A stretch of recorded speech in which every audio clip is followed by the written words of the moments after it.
ইসরায়েলের ক্ষেপণাস্ত্র হামলায় বিধ্বস্ত ইরানের ইস্পাহান পরমাণু কেন্দ্র, তেল আবিব এবং হাইফায় পাল্টা মিসাইল তেহরানের।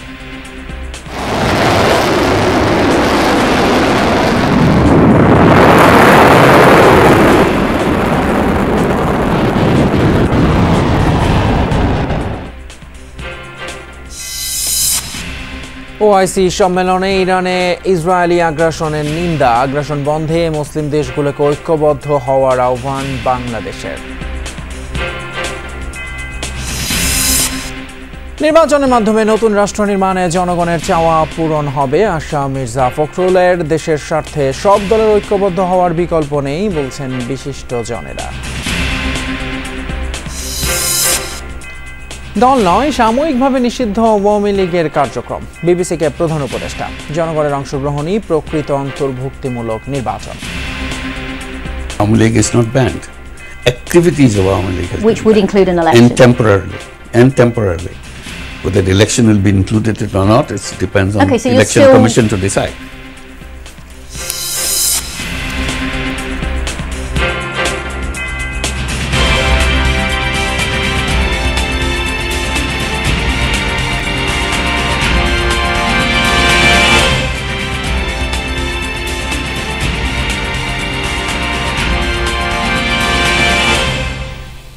আমন্ত্রণ যমুনা নিউজে, আপনাদের সাথে আছি আমি ফয়সাল তিতুমির। এতক্ষণ শিরোনামগুলো দেখলেন। ইরানের ইস্পাহান পরমাণু কেন্দ্রে ব্যাপক হামলা চালিয়েছে ইসরায়েল। অভিযানের ভিডিও প্রকাশের পর আইডিএফের দাবি, একের পর এক মিসাইল হামলায় ধ্বংস করে দেওয়া হয়েছে কেন্দ্রটির সেন্ট্রিফিউজ উৎপাদন ইউনিট।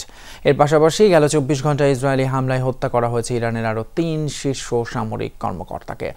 অন্যদিকে ইসরায়েলি ভূখণ্ড লক্ষ্য করে আবারও ঝাঁকে ঝাঁকে ক্ষেপণাস্ত্র হামলা চালিয়েছে ইরান। বিপ্লবী গার্ড বাহিনীর প্রকাশিত ভিডিওতে দেখা যায় অজ্ঞাত স্থান থেকে বিভিন্ন পাল্লার অন্তত 10টি মিসাইল ছুড়েছে ইরান।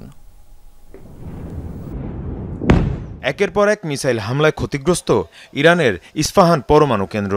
শনিবার পরমাণু কেন্দ্রটি লক্ষ্য করে দফায় দফায় বিমান ও মিসাইল হামলা চালায় ইসরায়েল। স্যাটেলাইট থেকে ধারণ করা ভিডিওতে দেখা যায় হামলায় ব্যাপক ক্ষয়ক্ষতি হয়েছে সেন্ট্রিফিউজ উৎপাদন ইউনিটের। ইরানের পশ্চিমাঞ্চলে বিশেষ করে ইস্পাহান পরমাণু কেন্দ্রে হামলার পরিধি বাড়িয়েছি। আমাদের লাগাতার হামলায় পরমাণু কেন্দ্রটির ব্যাপক ক্ষয়ক্ষতি হয়েছে। হামলার পর স্পষ্ট হয়েছে যে অস্ত্র তৈরিতে পরমাণু সমৃদ্ধকরণের দ্বিতীয় পর্যায়ে রয়েছে ইরান। ইসরায়েলি হামলায় গেল 24 ঘন্টায় সবচেয়ে বেশি ক্ষয়ক্ষতি হয়েছে কোম শহরে। হামলায় বিস্ফোরণের পর আগুন ধরে যায় একাধিক বহুতল ভবনে। হামলা হয় মিসাইল স্টোরেজ ও লঞ্চিং সাইটও। আকাশ প্রতিরক্ষা ব্যবহার করে বেশ কিছু ইসরায়েলি ক্ষেপণাস্ত্র ধ্বংসের দাবি করে তেহরান। এর পাশাপাশি হত্যা করা হয় ইরানের শীর্ষ 3 সামরিক কর্মকর্তাকে, যার মধ্যে রয়েছেন আলোচিত কুদস ফোর্সের কমান্ডার সাইদ ইজাদি। ইসরায়েলি প্রধানমন্ত্রী বেনিয়ামিন নেতানিয়াহু হুঁশিয়ারি জানিয়ে বলেন, যতদিন প্রয়োজন ততদিন চলবে ইরানে হামলা। যতদিন প্রয়োজন ততদিনই হামলা চলবে, কারণ আমাদের অস্তিত্ব হুমকির মুখে, তাও ডাবল হুমকি। একদিকে আছে মিসাইল, একটি দুটি নয়, 20,000 মিসাইল, আর অন্যদিকে রয়েছে পারমাণবিক বোমা, তাও এই উন্মাদ শাসক গোষ্ঠীর হাতে। এদিকে ইসরায়েলি ভূখণ্ড লক্ষ্য করে অব্যাহত আছে ইরানের ক্ষেপণাস্ত্র হামলাও। শনিবার এই ভিডিও প্রকাশ করে ইরানের বিপ্লবী গার্ড বাহিনী IRGC, যাতে দেখা যায় ইসরায়েলি ভূখণ্ড লক্ষ্য করে বিভিন্ন পাল্লার ক্ষেপণাস্ত্র ছোড়া হচ্ছে, যার মধ্যে রয়েছে ব্যালিস্টিক এবং ক্রুজ মিসাইল। ইসরায়েলের রাজধানী তেল আবিব, বন্দরনগরী হাইফা সহ কৌশলগত বিভিন্ন গুরুত্বপূর্ণ শহরই ছিল অভিযানের মূল টার্গেট। হামলার পর হতাহতদের নিয়ে ছোটাছুটি চলে ইসরায়েলের বিভিন্ন হাসপাতালে। মীর মুশফিকা হাসান, যমুনা নিউজ। ইরানের বিরুদ্ধে ইসরায়েলের বেআইনি এবং আগ্রাসী সামরিক হামলার তীব্র নিন্দা জানিয়েছেন পররাষ্ট্র উপদেষ্টা মোহাম্মদ তৌহিদ হোসেন। একই সাথে ইসরায়েলকে জবাবদিহিতার আওতায় আনতে আন্তর্জাতিক সম্প্রদায়ের প্রতি আহ্বান জানান তিনি। তুরস্কের ইস্তানবুলে ইসলামী সহযোগিতা সংস্থা ও OICর পররাষ্ট্রমন্ত্রীদের 51তম সম্মেলনে দেয়া বক্তব্যে তিনি আহ্বান জানান।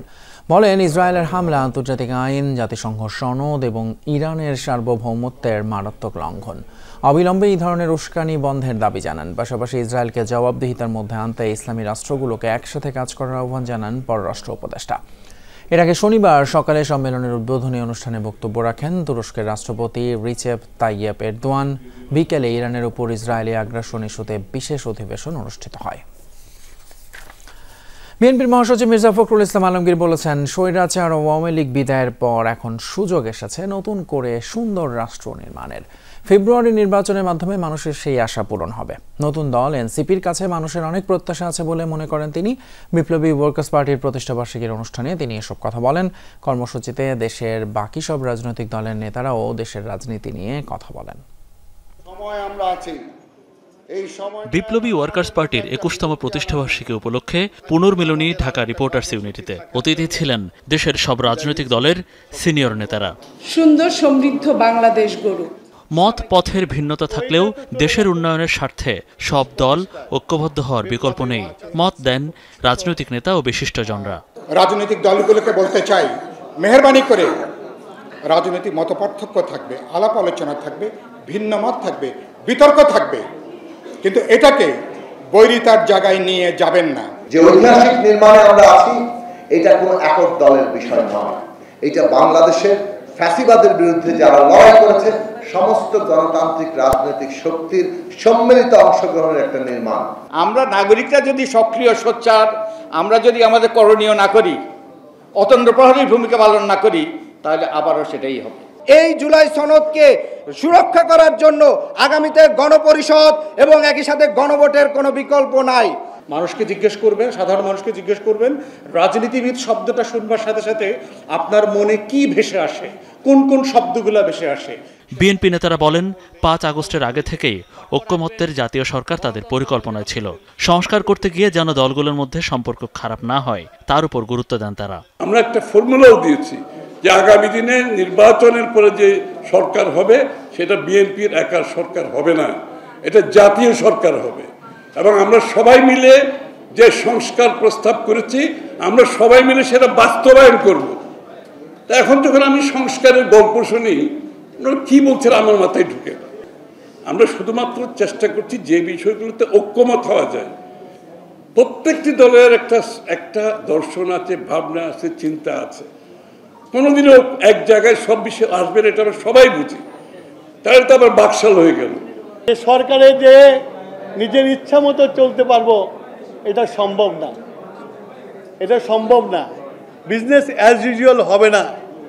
সবাইকে অনবোর্ড করে দেশ চালাতে হবে, তাহলেই দেশ চলবে, নাহলে আবার এদেশে আরেকটা ক্রান্তি লগ্নের মধ্যে পড়ে যাবে।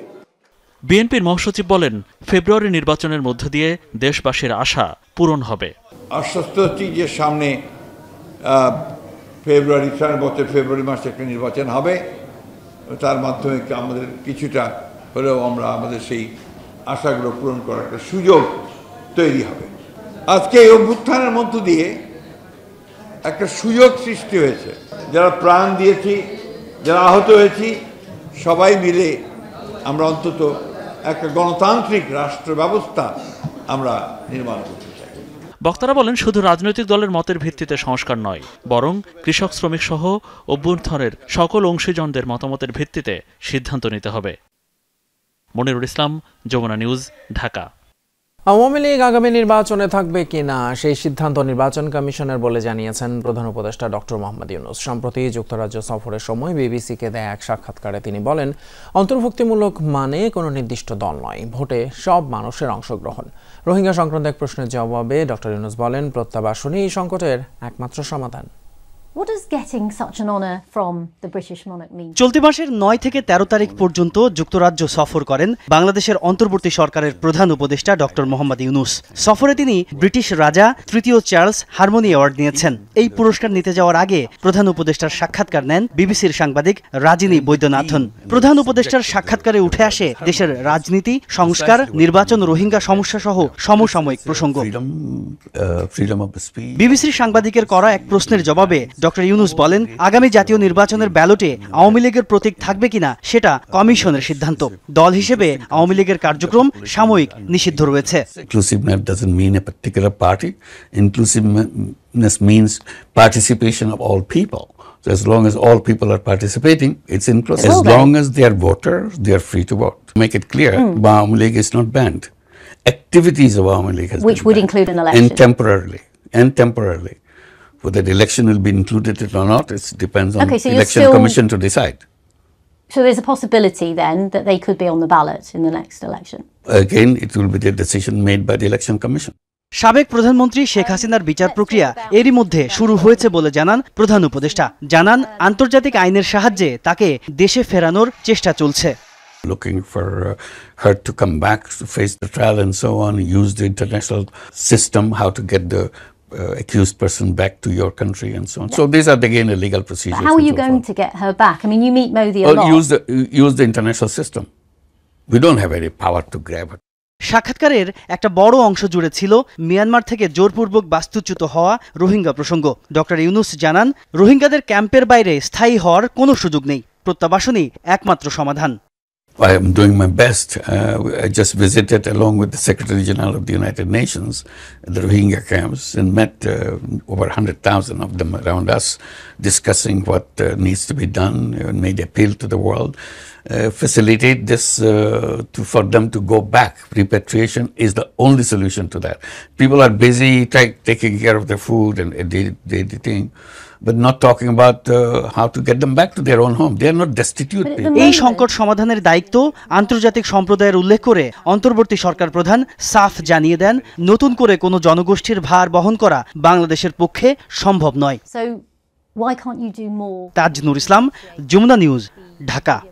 প্রস্তাবিত সংসদের উচ্চ কক্ষে পিআর পদ্ধতি করা না হলে ফ্যাসিবাদ আবারও মাথা চাড়া দিতে পারে শঙ্কা জাতীয় ঐক্যমত্য কমিশনের সদস্য ডক্টর বদিউল আলম মজুমদারের। কিন্তু কোনো দল তা চায় না বলেও মন্তব্য করেন তিনি।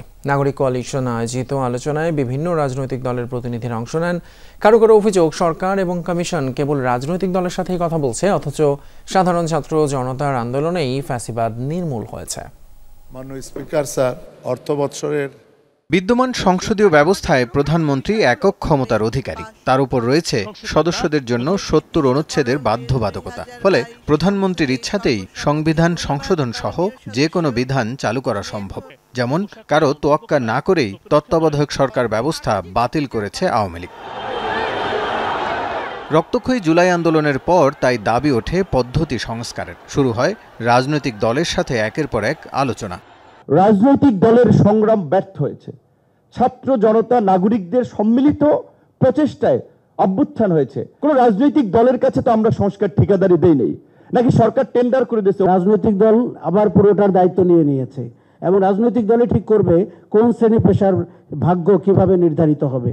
দ্বিকক্ষ বিশিষ্ট পার্লামেন্টের পক্ষে বিএনপি সহ প্রায় সব দল। তবে উচ্চকক্ষের আসন বিন্যাস পদ্ধতি নিয়ে বিএনপির সাথে বাকিদের মিলছে না। দলটি চায় নিম্নকক্ষের মতো বিদ্যমান পদ্ধতি উচ্চকক্ষেও। এনসিপি, গণ অধিকার ও জামাত সহ বাকি প্রায় সবার দাবি প্রাপ্ত ভোটের অনুপাতে আসন বিন্যাস উচ্চকক্ষে। কনস্টিটিউশনাল অ্যামেন্ডমেন্ট তো একটা পার্টির চাওয়ার ভিত্তিতে হওয়া উচিত না, এটা ডেঞ্জারটা আমরা দেখেছি। জনগণের কাছে অন্তত পক্ষে তারা যে লোয়ার হাউস ইলেকশনের মাধ্যমে এমনকি আপার হাউস গঠন করছেন, সেটা জনগণ গঠন করা হচ্ছে এবং সেটা তারা জানছেন তারা কাদেরকে নির্বাচিত করছে। দ্বিকক্ষ বিশিষ্ট পার্লামেন্ট দেখতে চাই এবং উচ্চকক্ষে আমরা আনুপাতিক হারে নির্বাচিত পার্লামেন্ট দেখতে চাই। বিএনপি যাদের হাতে নির্যাতিত হয়েছে, এই পুলিশের হাতে নির্যাতিত হয়েছে, এই ডিজিএফ এর হাতে নির্যাতিত হয়েছে, এই কোর্টের মাধ্যমে বিএনপি সবচেয়ে বেশি ক্ষতিগ্রস্ত হয়েছে, তাহলে বিএনপি কেন এটাকে পরিবর্তন করতে চায় না? এ নিয়ে এখনো মতককে পৌঁছাতে পারেনি দলগুলো। তবে ভবিষ্যতে স্বৈরশাসন ঠেকাতে প্রস্তাবিত সংস্কারের বিকল্প নেই বলে মনে করেন অনেকেই। আমরা দেখেছি বিচারপতির বয়সসীমা বাড়ানো, যেটা হচ্ছে কি একটা প্রবলেম তৈরি করেছে, এই ঘটনাগুলো ঘটেছে। এখন এগুলো তো আমরা কনস্টিটিউশনাল অ্যামেন্ডমেন্টের মাধ্যমে করেছি। যদি আসন সংখ্যার ভিত্তিতে হয় তাহলে এটা পুরোপুরি পণ্ডশ্রম। এটা ওই যে উচ্চকক্ষটা হবে নিম্নকক্ষেরই রেপ্লিকা। এইভাবে যদি হয় স্বৈরাচার আরো পাকাপোক্ত হবে। রাষ্ট্র সংস্কারে বড় দলগুলোকে এগিয়ে আসার আহ্বান জানান তারা। কারণ দলের পজিশন নিয়ে। রাসেল আহমেদ, যমুনা নিউজ, ঢাকা। আন্দোলনের মুখে অনির্দিষ্টকালের জন্য ঢাকা মেডিকেল কলেজ বন্ধ ঘোষণা করা হয়েছে। সকল ছাত্রছাত্রীদের রোববার দুপুর 12টার মধ্যে হল ত্যাগের নির্দেশ দেওয়া হয়। এর আগে শনিবার সকাল থেকে ঢাকা মেডিকেল কলেজের নিরাপদ ক্যাম্পাস এবং আবাসনের দাবিতে অবস্থান কর্মসূচি পালন করেছে কলেজের শিক্ষার্থীরা। মেডিকেল কলেজের মিলন চত্বরের সামনে এই কর্মসূচিতে কলেজের বিভিন্ন ব্যাচের শিক্ষার্থীরা অংশ নেন। এ সময় তারা অভিযোগ করেন একাডেমিক ভবনের পলেস্তারা খসে পড়লেও কর্তৃপক্ষ গুরুত্ব দিচ্ছে না। ফজলে রাব্বি হল সহ 2টি হল ব্যবহার অনুপযোগী। ছাত্রী হলেরও সিলিং খসে পড়ছে, যে কোনো মুহূর্তে হল ধসে হতাহতের ঘটনাও ঘটতে পারে। এমন অবস্থায় আবাসন সংকট সমাধান না হওয়া পর্যন্ত শিক্ষার্থীরা ক্লাসে ফিরে যাবে না বলে জানান। অবিলম্বে বাজেটে আবাসনে পর্যাপ্ত অর্থ বরাদ্দ করে আবাসন সংকট নিরসনের আহ্বান জানান তারা। অন্যদিকে 5 দফা দাবিতে রাজধানীর নতুন বাজার সড়ক অবরোধের সময় ইউনাইটেড ইন্টারন্যাশনাল ইউনিভার্সিটির বহিষ্কৃত শিক্ষার্থীদের সাথে পুলিশের ধস্তাধস্তি হয়েছে। এ সময় আহত হন বেশ কয়েকজন। শনিবার সকাল 8:30 থেকে সড়কে অবস্থান নেয় শিক্ষার্থীরা। 11টা নাগাদ আন্দোলনকারীদের সরিয়ে দিতে লাঠিচার্জ করে পুলিশ। এ সময় মূল সড়ক থেকে সরে গেলেও কিছুক্ষণের মধ্যেই ফিরে আসেন বিক্ষুব্ধরা। বেশ কয়েকজন কাফনের কাপড় জড়িয়ে রাস্তায় শুয়ে পড়েন। তারা প্রাইভেট ইউনিভার্সিটির জন্য একটি সংস্কার কমিশন গঠন করা সহ বিশ্ববিদ্যালয়ের উপর আরোপিত 15% ভ্যাট বাতিলের দাবি জানান। অন্যদিকে বিবৃতিতে ডিএমপি বলে, বল প্রয়োগ ছাড়া পরিস্থিতি নিয়ন্ত্রণের চেষ্টা করেছে পুলিশ। সন্ধ্যা 6টার দিকে কর্মসূচি প্রত্যাহার করে শিক্ষার্থীরা। এদিকে রাতে 26 শিক্ষার্থীর বহিষ্কারাদেশ প্রত্যাহার করে বিশ্ববিদ্যালয় কর্তৃপক্ষ, আর তারপর রোববারের ব্লকেট কর্মসূচি স্থগিত করে শিক্ষার্থীরা। এক নারীর সঙ্গে আপত্তিকর ছবি এবং ভিডিও ভাইরালের পর শরীয়তপুরের জেলা প্রশাসক আশরাফ উদ্দিনকে ওএসডি করা হয়েছে। শনিবার জনপ্রশাসন মন্ত্রণালয়ের এক প্রজ্ঞাপনে এই তথ্য জানানো হয়। প্রজ্ঞাপনে বলা হয়, জনস্বার্থে জারিকৃত এই আদেশ অবিলম্বে কার্যকর হবে। এর আগে গত বৃহস্পতিবার রাত থেকে সব ছবি এবং ভিডিও সামাজিক যোগাযোগ মাধ্যমে ছড়িয়ে পড়ে, যেখানে আশরাফ উদ্দিনের সঙ্গে এক নারীকে অন্তরঙ্গ অবস্থায় দেখা যায়। আপত্তিকর ছবি ও ভিডিও প্রকাশের ঘটনার প্রেক্ষিতে আশরাফ উদ্দিনের বিরুদ্ধে ব্যবস্থা নিল জনপ্রশাসন মন্ত্রণালয়। চট্টগ্রামে নতুন কমিটিতে পদবঞ্চিত বিএনপি নেতাকর্মীরা বিক্ষোভ মিছিল করেছেন। নগরের বাকলিয়ার তুলাতুলি ব্রিজ এলাকায় কর্মসূচি পালন করে তারা। এ সময় 19 নম্বর দক্ষিণ বাকলিয়া ওয়ার্ড বিএনপির নতুন কমিটি বাতিলের দাবি জানান বক্তারা। স্বজনপ্রীতি করায় ত্যাগী নেতাকর্মীরা বাদ পড়েছেন বলে অভিযোগ তাদের। এ সময় ওয়ার্ড বিএনপি নেতা মঈনুদ্দিন পারভেজ সহ আরও অনেকে উপস্থিত ছিলেন।